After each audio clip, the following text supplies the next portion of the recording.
both for having me on the show. I appreciate it. I'm not. Yo, you're not show. You're not getting me canceled, Corin. I don't know him. This was such a great show. It was our last one. Thank you so much. I'm calling the cops on your tagging crimes. I'm not with you, criminal. But I think that commander is a little offensive to go from that to commander is a little. I don't know. It's actually a BDSM term. BDSM. Yeah, that makes sense. I don't know. Commander sounds pretty crackerish to me, you know. So just, you know, I don't know. I don't know. I'm not really. Now I'm at a toss up. I'm going to have to go with the Cowboys over that just because, you know, because I feel like they shouldn't have changed their name because I would have chose Redskins over Cowboys any day because the Cowboys were such dicks to the Native American Indians. I would easily have chosen, but Commanders over Cowboys. How can I go there? I don't know. I hate the Cowboys. Commanders is a Native American term. It's a Native American term, and it's in honoring their term. But you know what, Corin? I just want to let everyone on the panel and listening know I'm not with that guy. I'm not with that guy. I don't know him. I'm not. He was like, yeah. And then the New York Jews, like, whoa, I didn't say any of this. I'm not picking any of these teams. They would not. They wouldn't have a good record of wins. I can tell you that. Yeah. Why aren't we calling them the Atlanta N-words? I'm not on this. I'm not about this. I'm not still with going off the rails. No, so I'll just remind you all the name of my record is Recognize, De-Escalate, and Decode. And de-escalation is kind of my bag this year. So let me try and de-escalate this just a little bit. I have my own controversial take on why there's a football team that I am supporting. I also did not know who the Commanders were, but I got to say, November, Dallas, 60 years after, nothing good's going to happen. Nothing's good. You watch a different game, or one president gets shot. One president gets shot, and we are against Dallas forever. You know, I'm not just saying either. Just saying, and it's tailgating song. I believe in like that. Places have an energy to them, and I believe that there are cycles in like that we are all part of. And you know, just for me, you know. Dallas and in November, it sounds problematic. I believe it was a tailgater on the grassy knoll that actually was the shooter. Big Lou behind that fence in the parking lot. Big Lou. I think you're right. This is the most hippy-dippy sports show I've ever been a part of. I just want to let you know that. People are picking teams based on the crystals. They're like, well, my crystal. I don't know what's going on here. I don't know. If there were Big Lou. Magic 8 Ball. If this was a baseball podcast, I would be so furious. Do we have it? Oh, my Lord. No, okay.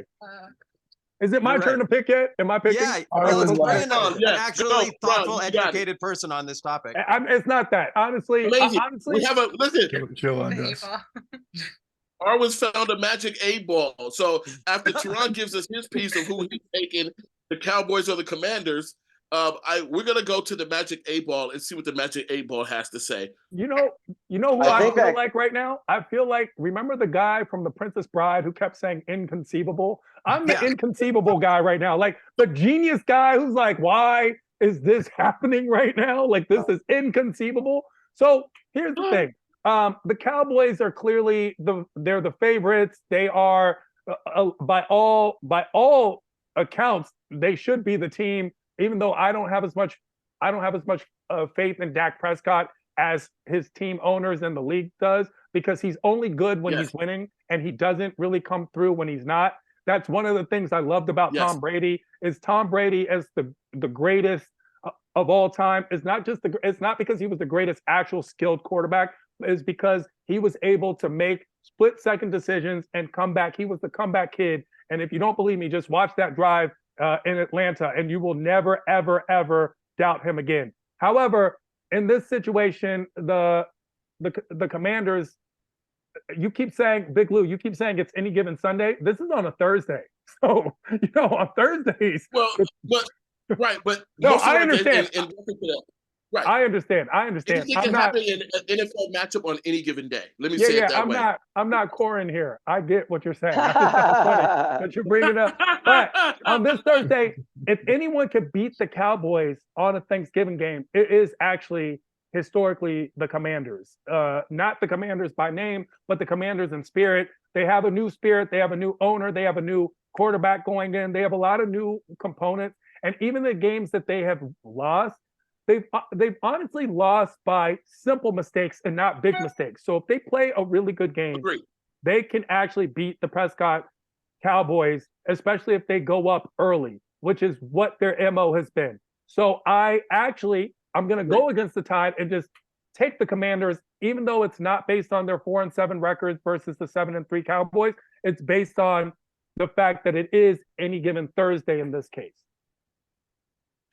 You know, one thing, and in terms of sports betting or the wise guys, right? There's always, whenever there is an NFL game scheduled, an NBA game scheduled, MLB game scheduled, there's always a trap game, right? And the Commander-Cowboy game could very well be one of those trap games. 100%. Everything says Cowboys, by the way. They're playing at home. They're rushing into this game with the full steam momentum, and I agree 100% with Big Lou that this if there's going to be a trap game specifically this year, it's this, because no one's expecting the Commanders to win. No one. And just to give a little bit more insight in what he was saying in terms of what the Commanders have been doing up to this point, they got some good pieces that have been inconsistent, but have been coming out after it nonetheless. Sam Howell, who is their starting quarterback, is one of the most sacked quarterbacks in the NFL this year, but he has also put up some big numbers as well. So it's more of a matter of, we don't really know who we're going to get, but we're going to get a great game.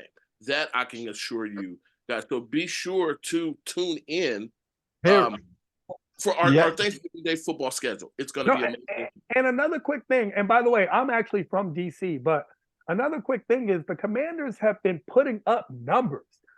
Despite all their flaws, they've actually been keeping up in their losses. So, for example, when they lost to the Eagles, which the Eagles are 8-1, I think they might have, and they won last night or on Monday night against the Chiefs. So they lost to the Eagles by a touchdown. So it was 31-38 or whatever it was. The idea is that they're keeping up with the teams that they're playing. So they're actually in there, despite their loss to the Giants, which was the last week game, but they are keeping up. So I think this would be the trap game that none of us would expect for them to come out and just win by a field goal. They do play up to the level of their competition. With that, I got to take a break. Our last break. We're going to come back and say goodbye. But you got one more, right, Lou? One more game. We got 4 minutes. We're going to take a break. We'll be right back. And I'm here. By the way, this is we're going out on with the music here right now. This is Arwen Lewis, and it's Winter, the alt take. Cool. Yeah, so very, very cool. It's a great song that doesn't make fun of or mock anybody who loves sports. I just want to point that out there. It's a beautiful love story. Perfect. Jeremiah? Yes. Will there be any opportunity to just make a little mention of Guilt Fast, which is the thing I was hoping I could, I always like to promote when we're doing anything Thanksgiving wise. I can be quick about it, but yeah, Lou, what do we got left on? Because we got to wrap. We got 5 minutes left of radio airtime here. I just got half. We got the 49ers Seahawks game, and then wanted to talk about how everybody likes to spend their Thanksgiving, and basically what are you thankful for this year? All right, let's do that when we come back. We are here with Corin Nemec, Tehran, Andras Jones, Camilla Cleese is still on the plane, and Arwen Lewis. The host is Big Lou. Been a great hour, guys. We'll be right back. Here's Arwen Lewis, Winter, the alt take.